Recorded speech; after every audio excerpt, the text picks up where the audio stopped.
Do Sylvain and Lucien really deserve to die? How much did they truly know about the Fatui and the delusion? Did they force Yelena to make those decisions? Besides, I don't have much time left in Sumeru. So I'd like to take care of my plants while I still can. Oh, there's a glaze lily here. Paimon didn't notice it earlier. Oh no! Sylvain's room! Quick! Hey, did you hear? Someone was attacked again last night. Yeah, I think his name was Sylvain. Poor guy was murdered in cold blood.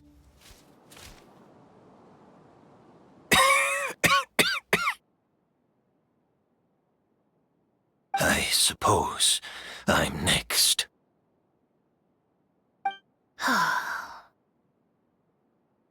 You don't know that. Kyria already attacked you once, and you survived. Perhaps he doesn't consider your crime to be worthy of death. You were the only reason I managed to survive, Emilie. I never did thank you for that, did I? Even if I wasn't there, Tainari was also in the vicinity. He would have been able to help. Is that so? I suppose I'm a very fortunate person then. I have exceptional students, caring friends, and the respect of my peers. If it is indeed my time to go, then I'll die without regrets. But Kyria has nothing. Yelena is gone. Now, his enemies are too. It really makes you wonder if there's even a reason to keep on living. If you really want an answer, I suppose you'll have to ask Kyria himself, once we finally catch him. Well, I hope it all goes well. Emilie, there's something else I'd like to ask of you. With everything that's happened, holding the exhibition is off the table now. But so many flowers were transported here for the show, some of them thousands of miles away from their homeland. I can't let them wither away with no one to care for them.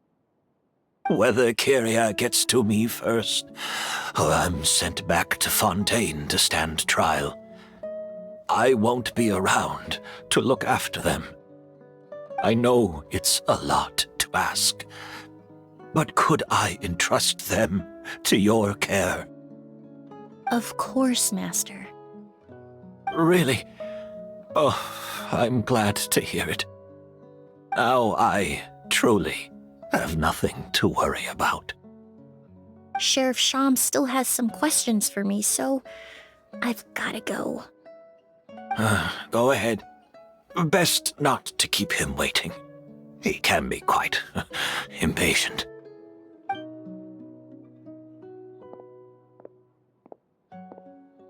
I'm sorry, Master.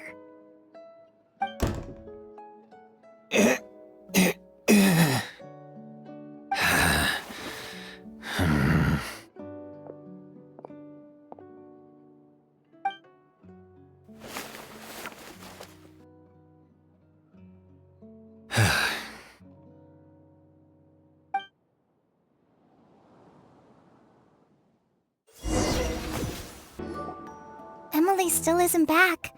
I hope she didn't run into any trouble. Yeah, that's true. Traveler, I had my men start spreading the information you requested. The crowd is gone now too, but I have to admit, I'm not really sure what's going on. After listening to Emily's plan, I started getting the materials together and arranging personnel. I barely had a second to spare last night. To be honest, I'm still not sure how the crime was committed that night. The key clue was right in front of us the entire time! Let's go! We'll show you where the culprit hid a goose! The glazed lily, huh? I think I've heard of it before. It's a flower from Liyue, right? Well, did you know it only blooms at night?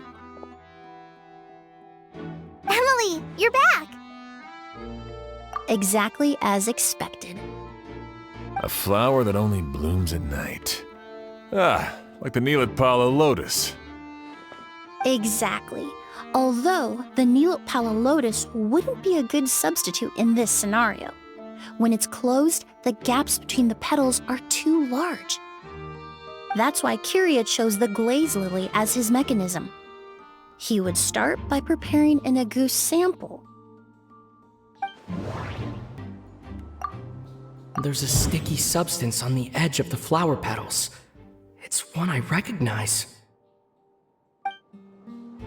If you stick the petals together with slime condensate, then, in the daytime, the glaze lily would act almost like a hidden container. That's right! He applied a diluted form of slime condensate to the petals to stick them together and enclosed a sample of agouti in the center. That way, the agouti would remain trapped inside during the daytime, unable to seep between the petals and evaporate into the air. However, the diluted slime condensate wouldn't be viscous enough to prevent the petals of the glaze lily from opening at night. So by nightfall, the flower would bloom, thereby forcing the target to inhale the agouti trapped inside. And Kyria could execute his revenge without having to step foot inside the room during the night. By the next morning, the sample of agouti would have nearly fully evaporated. The glaze lily would have already closed its petals, and any lingering odor would be concealed by the fragrance of the other flowers in the room. Wait a second. You're telling me this version of agouti is so toxic, inhaling the minute amount trapped inside a flower is enough to kill a grown man? And how did Edgar even survive ingesting a whole bottle of the stuff? That's because agouti is just as dangerous now as it was all those years ago. The level of toxicity has never changed. Only a small subset of people are truly at risk. Ah, you mean people who are sensitive to elemental energy. So it's just some sort of happy coincidence that Sylvain and Lucien are allergic to the stuff? That can't be right. They were involved in the operation all those years ago. If the stuff gave them a bad reaction, they would have known from the very start. I wouldn't use the word allergic necessarily. It's more like they're susceptible to its effects. But that distinction isn't important right now. You can think of it this way. It's not that Sylvain and Lucien are innately sensitive to elemental energy, but that Kyria found a way to ensure that they would be.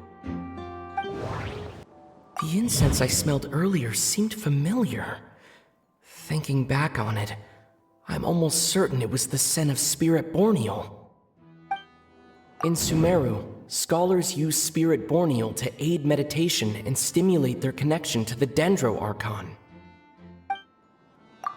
Alchemically produced essential oils, the primordial seawater that caused unrest in Fontaine not too long ago. All of those are substances that can heighten your sensitivity to elemental energy. That stuff gave us a lot of trouble when we first came to Sumeru. Ah, yes. I definitely remember that. In Sumeru, it's not uncommon to use incense indoors, so its presence wouldn't arouse suspicion. The flowers in the room could also serve to mask the scent.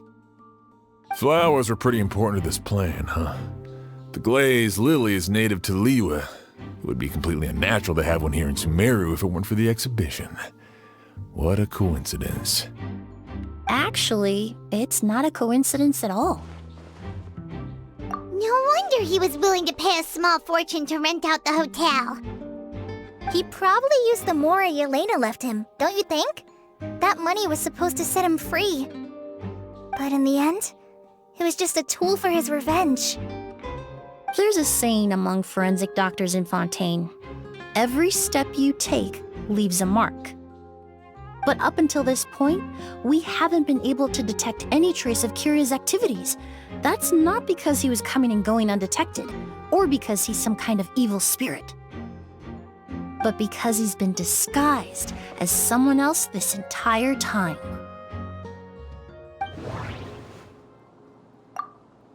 The mora spent to rent out the hotel, the way the Auguste flower was cultivated. The method used to disguise his appearance. It all points to one person. The boy who inherited Yelena's legacy. Her younger brother.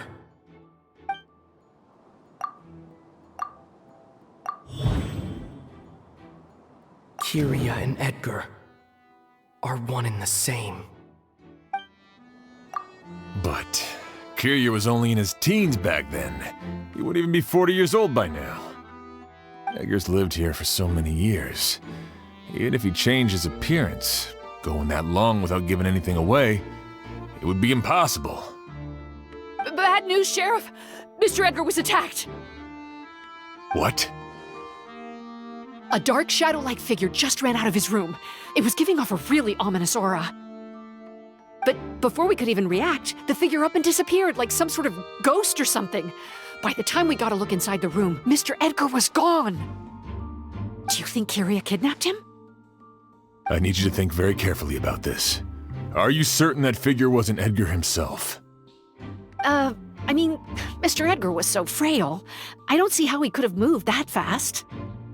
It would seem Master decided to tap into an ill-advised source of power.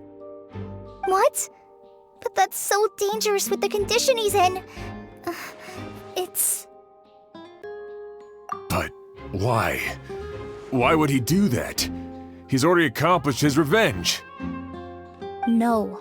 If his aim was to target everyone who had a hand in Yelena's death... If he left Sylvain alive yesterday, not out of a desire to see him suffer, but to confirm the truth about why Yelena chose to die... Then there's still one target left.